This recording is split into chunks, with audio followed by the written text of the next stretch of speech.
that intro. Folks, welcome back to the channel. HappyCattyCrypto here. It's never a bleak day in LUNC. It's ups, it's downs, it's lefts, it's rights. But one thing we know is we're definitely on the right path at the moment because we're seeing all of these bad actors. Now, Zaradar is being called out for supposed FUD, and this is actually really interesting to see the way that this is kind of being portrayed when you don't know the full picture. Now, everybody is simply asking, who is Tobias talking about? There's a lot of truth to this, but there's also a little bit of a conspiracy also behind this. I don't believe Binance is helping to destroy the blockchain. It would make no sense to funnel a ton of liquidity to just burn it. It's not like it's doing anything. They're literally burning money. Okay, I think Binance being the manipulative player here is way off. Okay, I think this stems deeper into the Luna community. People are simply saying, oh, Jay, well, do you mean TFL? No, I mean the community over there. Okay, that's who I mean. Meanwhile, over at Luna, they're building a Luna burner vault. Oh, burning stupid, right? How many of the, the big boffs over at all of these sort of bigger nodes are like, yeah, burning stupid doesn't do anything. The new TFL team, we're developing a burner vault. Yeah, they're all going wild. So, there's always these like deeper sort of like takes of everything. But Zaradar is specifically going on about one person, and this one person is Rabbi. Thus, my most recent proposal, I am going around and I am speaking to validators, but honestly, if your validator is just not voting, it's probably time for you to take a moment of reflection and think to yourself, have I made the right choices by delegating with this person? The reason why it's so important, I didn't want to include it in my Commonwealth because I wanted to go on even grounds. I didn't want to play this whole fight fire with fire because I don't like giving people like this attention. I don't even like mentioning their names in any videos across board because it's just pouring oil on a fire and expecting it to go out. But this is one of those times. Rabbi not only doxed L1 team members, he posted addresses, pictures of their kids, Instagram photos, work addresses, mobile numbers. This is not only like being a bad actor. This is actually illegal in the majority of the countries around the world. It's insane that they have been able to do this, and considering they are moderating the Commonwealth already because they remove all the spam sort of chats and stuff like that, which I think is absolutely outrageous because it leads to power. This whole thing that power corrupts the majority of people, and if we just backfeed everything into governments, no one has this opportunity to become corrupted by power. Single points of failure, right? Trying to remove them, but doing this on the Commonwealth and then still being allowed on the Commonwealth, still talking, still part of this community, after they've just endangered like not only L1 team members, but their families, okay? Those team members have now left. That was a huge loss for us as a community, and it's just another push to try and crush this blockchain, and they're already starting to work on the new L1 team and giving them a load of grief. So we need to stand strong all the time. Zaradar's not fudding. He's simply just being honest. But like I was saying, I think this whole help from Binance is insane. It would just, if they wasn't burning, I would kind of like look into it and think, yeah, maybe, you've got something here, but they're burning. So it just doesn't make any sense to burn millions of dollars of revenue to try and kill a blockchain. Surely you would just not have provided the burn to begin with, right? And just watch the blockchain die. But we all know CZ Binance has an invested interest in this blockchain because they still hold all of those coins, right? In deeper talks with certain people behind the scenes, right? There's this upstep beat all of a sudden. Okay, the people that I work with, that I talk with, that I confer with and sort of cultivate things with, are not so like low and down about things. It's like people are starting to pick back up and they're starting to believe that, hey, This once was a 32 pence coin that went to like £116 a coin. It's insane. And, people that don't believe things like that can happen, you're probably one of those people that buy into something, it doesn't go up within a week, and you sell off, and you never really commit to something to see what the possible outcomes are in the future. You can't catch everything. We can't all be that person who invested into SHIB the day before Vitalik burned 4 trillion tokens. Yeah, 4 trillion tokens. We can't all be that person. Ultimately, I find picking a tactic in crypto and sticking with it has always sort of paid off best of me. And then having a smaller pool, i.e. dry powder, to play with. But this single entity is 100% Rabbi. And, I hope that more validators are going to start to see the light and see that, hey, this is a big problem. And hey, they're not going to hand over, even if this does pass, right? They're not going to hand over the Commonwealth. They've already stated that. So what have I done? I've gone and created a Commonwealth. Now, the funniest thing that I find is, if you want to hide in plain sight, right? If you go and look at your Commonwealth right now, look at the icon they've used. It's Luna, okay?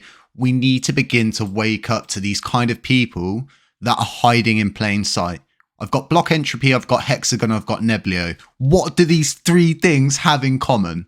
Their icons are almost identical. And if you trace overlay them, it gets even weirder. And wasn't even me. Like, I'd noticed that Hexagon and Neblio teams' icons are really similar.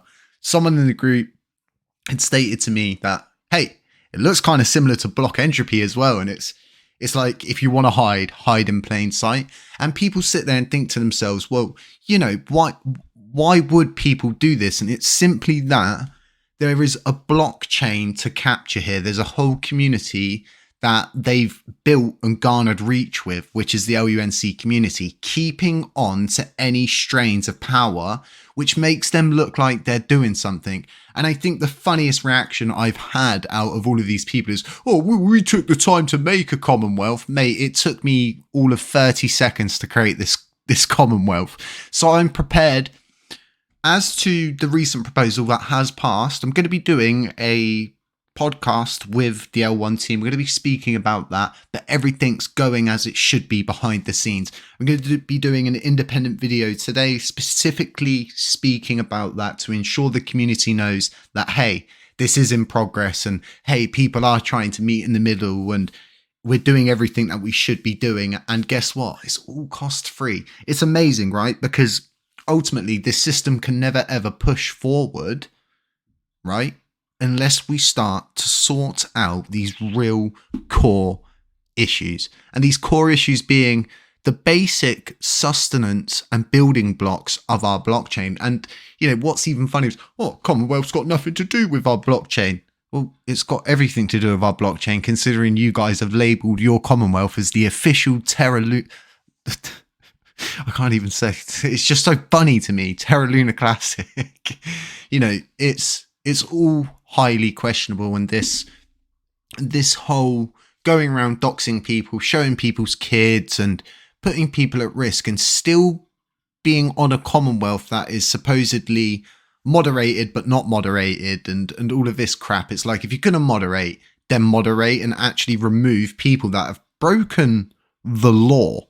Like, it's not even like it's just one person saying to them, oh, they've done this. They've genuinely just broken the law. And guess what?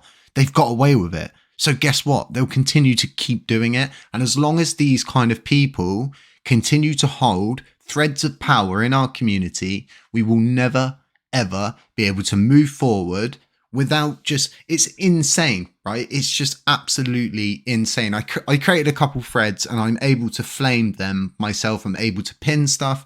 I'm able to do things that, no one else is able to do on Commonwealth, because guess what? I just created this thing. So it all becomes highly questionable. So if we look at this article, what does this mean for us? Absolutely diddly squat. We've been dealing with this for half a year now. It's absolutely insane that this all came about when we started to move in a positive direction. And then I can tell you something now, once again, soon as funding goes up for the next quarters for everything, the proposals will be absolutely flooded with airdrops, spam proposals, scam proposals, everything under the sun, whilst we've just sat and had, it's so quiet all of a sudden. But like I was saying, right, validators simply are choosing to they don't want to get involved with don't want to be a target, don't want to have an X on my back. Well, don't be a validator then. It's as simple as that. We've all got responsibilities here and we're all taking from this blockchain. So ultimately we all need to give back, don't we? Because what's going to happen? Well, if we all continue to just take from this system, there'll be nothing left and there'll just be a rotting carcass on the floor of nothing wasting away. All of these people like Jesus is Lord, for example, who want to, increase gas fees by 2x. If you transact around 40 million LUNC on the blockchain, I think it's something insane, like an insane amount of gas right now. And this guy wanted to 2x it. There are so many people that are drilling holes in the boat. It's crazy they've still got voting power. But what it simply is the Luna community are the ones that spent all of that time previously before anybody could spin up a validator when there was only 60 active validators, and they spent 6 months, right, just harvesting rewards. Okay, no one could delegate. So you think about the rewards we're getting now and the rewards that nodes are getting now. For example, top high-end nodes are getting about $10,000 a month, right? If you're 1, 2, 3, 4, 5, it's about 10,000 upwards. Some are getting like $15,000 upwards. That's an insane amount right now. So think about what it was like when it was just a 60 active set of them just splitting out an insane amount of rewards. And that whole time just gave people like that time to harvest rewards. And then you sit and you think to yourself, well, what about Terra Vita and nodes like this? Well, they purchased their nodes. They actually purchased their nodes from nodes that had shut down and they had contacted them. Massive deep story behind that. But, once again, they had time way before everybody else to just get an insane amount of rewards. And it sort of chokes me up a bit because, there's so many greedy people on this chain that act to be like doing things in their best interest. But like, once again, it's just the majority of people just talking about doing stuff that never ever gets done. And then the other half just fudding. And then a very, very small collect group of people that simply want to just build, push new ideas, push new modules, bring new inventive ideas to play. And that's this whole idea about decentralizing the active set. It's possible. And guess what? The even higher people, the real people that specialize in that department are saying, hey, you know what? We can do this. It's all a matter of funding. It's all a matter of time. And this all comes down to this thing of getting to the end of each quarter and having nothing left in the community pool each time. That's not growth. This is just a small death spiral of people getting paychecks and doing as little as possible. Those days are over. The days of pillage and plunder of this blockchain are done. I will ensure to keep pushing that barrier behind everyone and ensuring, hey, you know what? I may sound like an absolute jerk and I may keep going on at stuff, but at least I'm building. At least my NFT project that I've put forward to my community is prospering. And, by the time that we even reach close to a penny, those rewards will be inaccessible to anybody that wants to launch a project. You just simply won't be able to get that many LUNC coins for that cheap. And it's just like, we're building now so we can prosper in the future. And, all of the different validators that supported me on my previous proposal have said this blockchain was once 32 pence and it shot up to $116 because of people like myself who just consistently will not stop. I have no I've got a lot of people going on at me and, the negative comments and stuff. Well, yeah, of course you can have negative comments, it's just one of those things. We're all dealing with it, but yeah, it's all very interesting. This whole bad actor stuff, like I was saying, don't even pour oil on the fire. Just let them bicker with themselves. It's honestly, they hate it so much that you just sit there and I'm like, they're literally arguing with each other and eventually they'll tear each other apart. Things will start to fall apart and they'll move off to something else, or they'll move back to Luna and start to focus on actually building their blockchain and instead of trying to sabotage ours. Folks, None of this is financial advice. It's all for educational purposes only. Everything here is my own opinion and humbly the opinion of myself, and it reflects nobody in this community or any communities anywhere else, specifically my opinions, and I'm free to speak how I want with free speech, right? Folks, stay safe, stay humble, stay aware, and I will catch you in the next one.